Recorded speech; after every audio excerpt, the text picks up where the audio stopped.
Welcome to another aspect breakdown where I explain an astrological transit going on right now and teach you how to start interpreting them for yourself.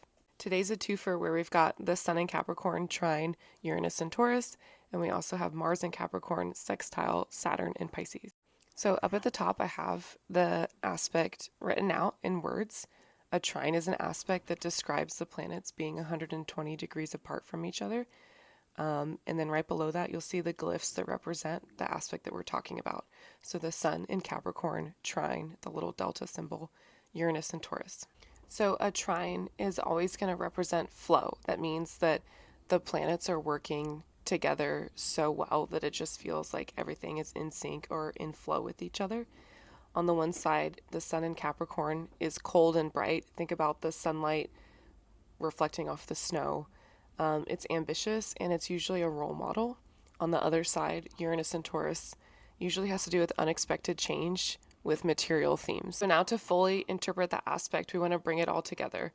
So we're bringing the Sun in Capricorn flowing with Uranus and Taurus and the themes that we just described. That's probably going to look like progressive action and leadership regarding wealth, food, or leisure. So keep in mind that all of these aspects that I'll be talking about are called mundane transits, which means that all of us on Earth are experiencing them at the same time.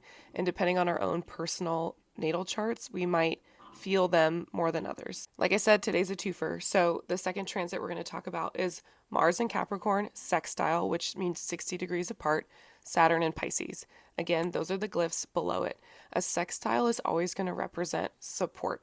Like we talked about the other day, Mars in Capricorn is strategic, ruthless, and competitive. On the other side, Saturn in Pisces represents dreams becoming plans, creative projects, and it's seriously whimsical. One thing to keep in mind is Mars is exalted in Capricorn, which basically means it has a lot more power, especially compared to Saturn and Pisces, which is not in its domicile. What does that mean? It basically means that Mars in this aspect is going to bring more to the table and might outshine Saturn in certain ways. Sextiles are positive aspects, so when we bring these two different themes together, I would say this is a great aspect to bring some strategy to your biggest dreams and start putting your plans on paper.